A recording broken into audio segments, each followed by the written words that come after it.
Yun daw po mga PNP, bakit daw pumunta pa dun sa bahay o kondo nitong si Zaldico, alam naman daw ng ng mga PNP na wala dito si Zaldico sa Pilipinas. Nag-aksaya lang daw ng oras. Pero before our explanation, puntahan.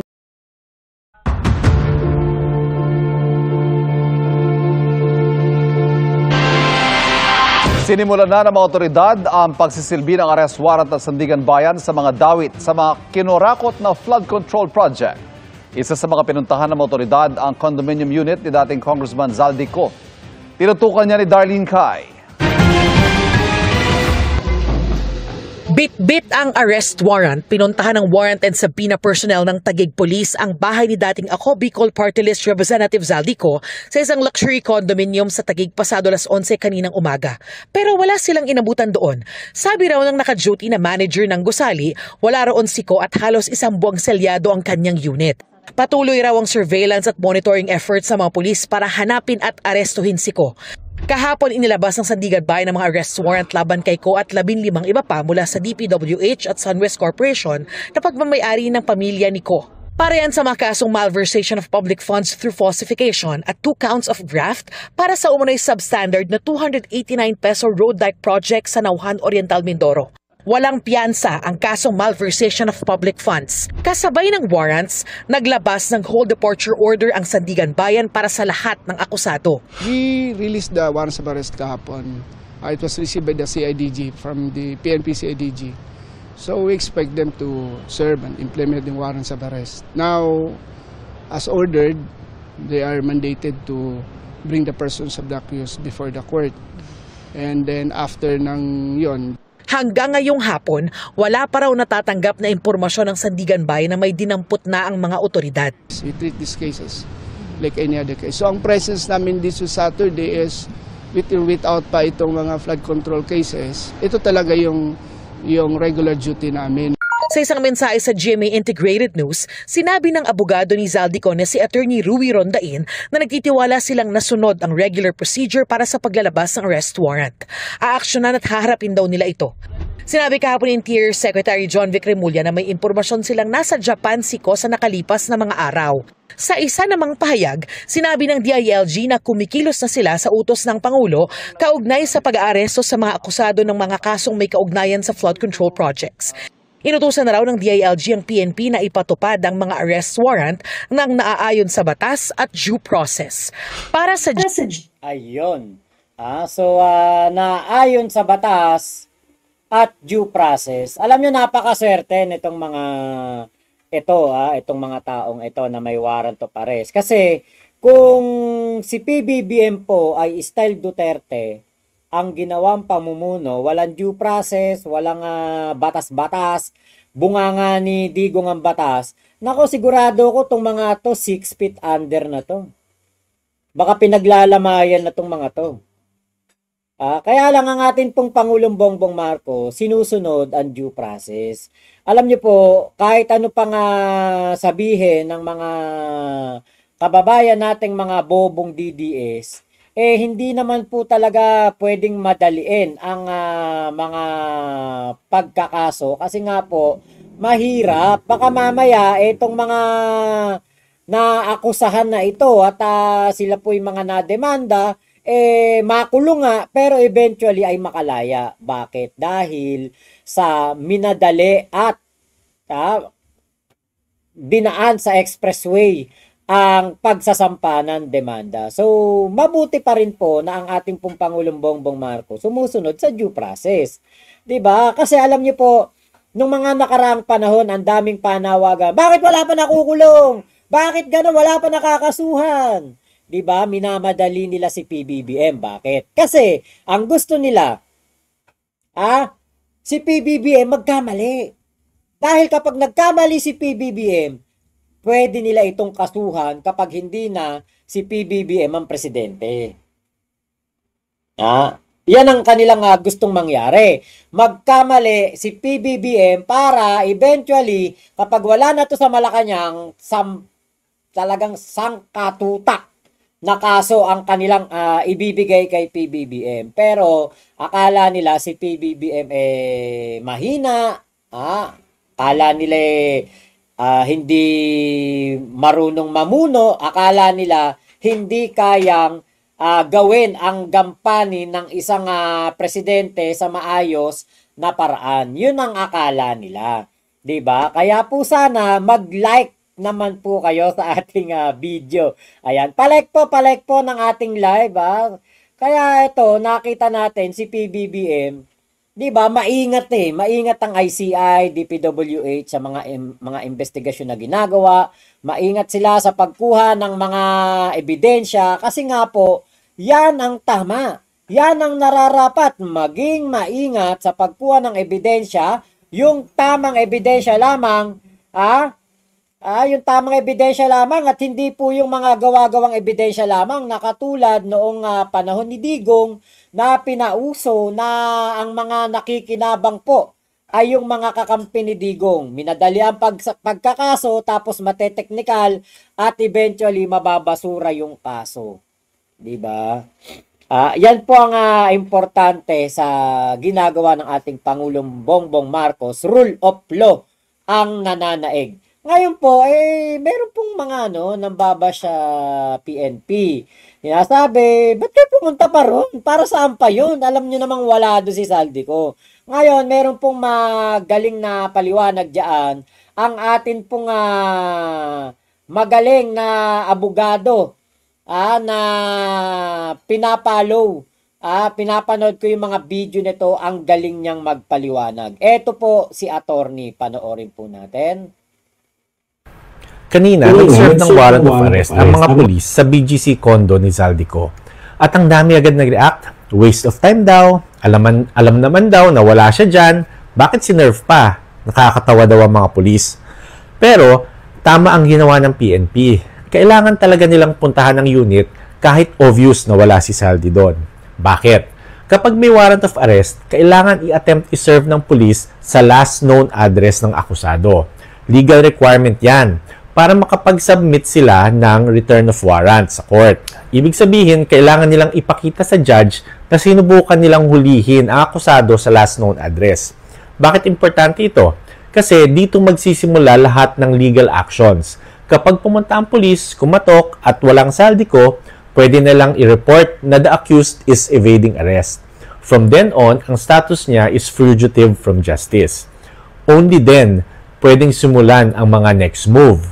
Pwede nang mag-activate ng manhunt, pwede nang mag-coordinate with other police units, pwede nang humingi ng tulong sa NBI, pwede nang makipag-coordinate sa Bureau of Immigration, pwede nang mag-trigger ng watchlist or hold departure order.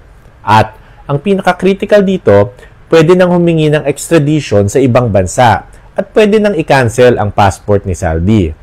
Hindi magagawa lahat ng yan kung hindi sinerve ang warrant sa last known address. Remember, may proseso ang batas. It might be weird or mukhang absurd sa mga hindi nakakaalam, pero dapat talagang itong sinusunod kung ayaw nating mateknikal. O ngayon, alam mo na, pakinggan mo na ang kanta ng band naming Hey Moonshine.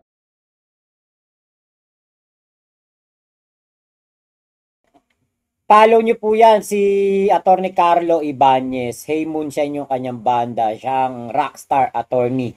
Napakaganda po ng kanilang mga tugtugan.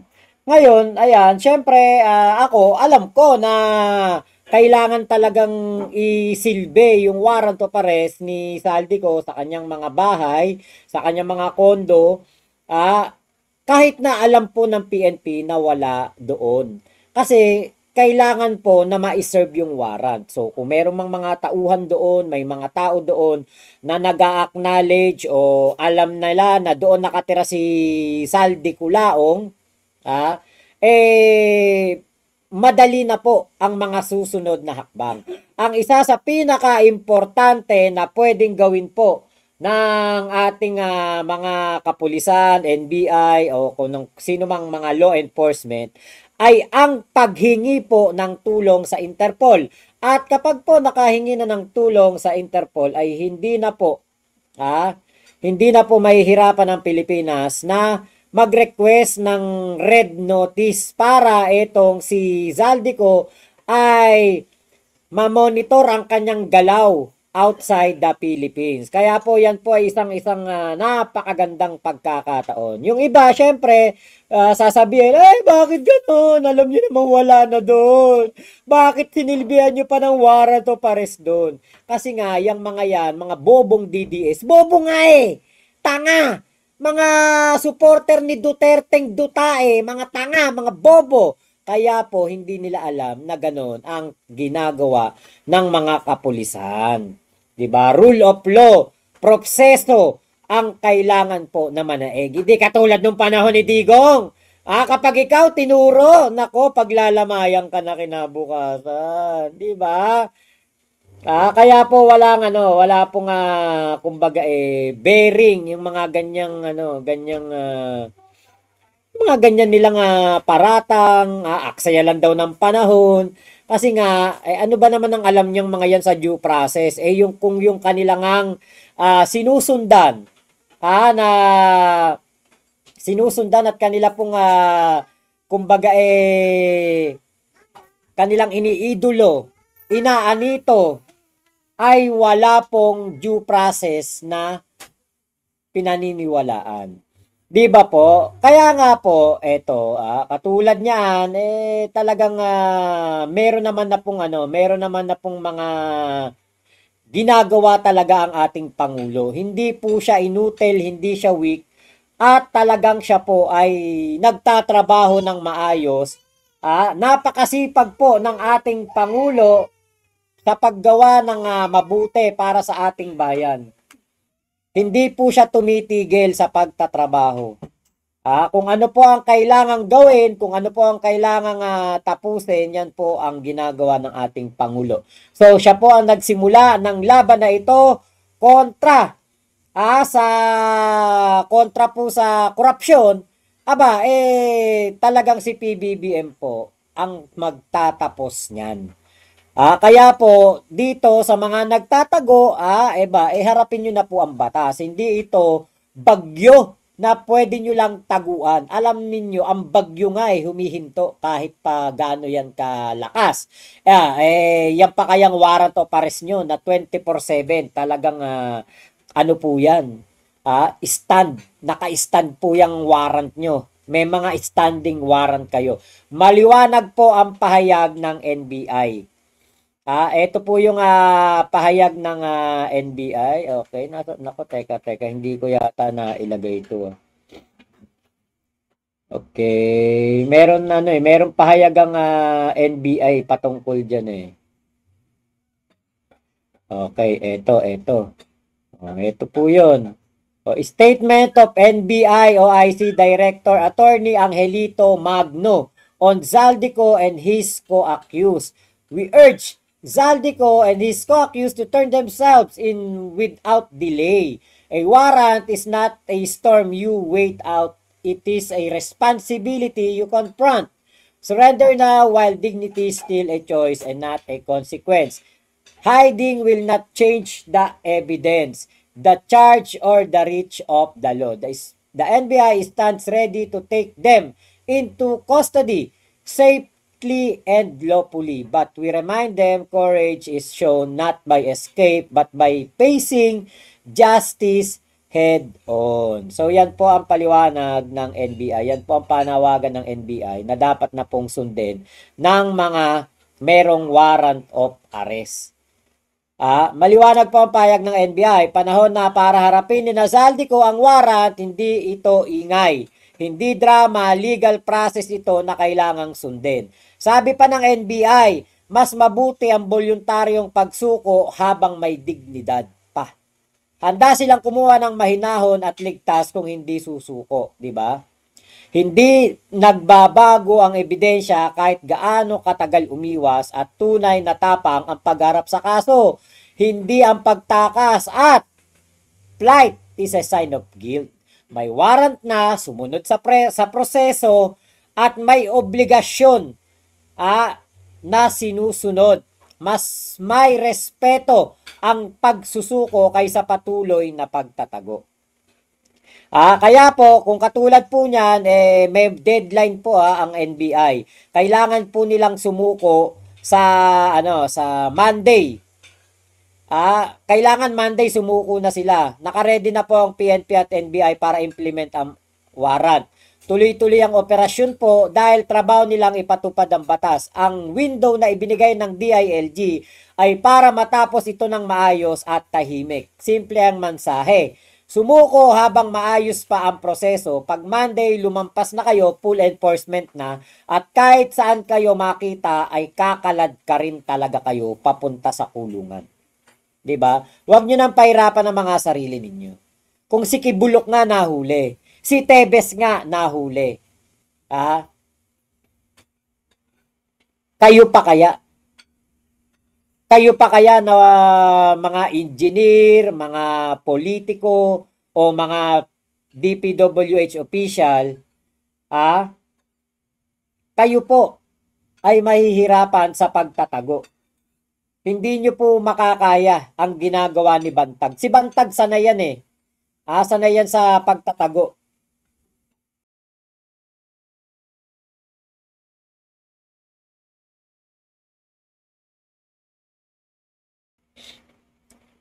Kaya po yung mga engineer na ito na nakakasuhan, mabuti pa isuko nyo na inyong mga sarili dahil hindi po ninyo kakayaning magtago ng matagal. At baka po, wag niyo na pong subukan na manglaban o kaya yung hindi ninyo hahayaan ng matiwasay na pagsuko dahil malalagay lamang po sa peligro ang inyong mga buhay. 'Di ba? Kaya po, 'di ba? Sumuko na lang kayo. 'Yun ang pinaka-importante. Sumuko na lang kayo.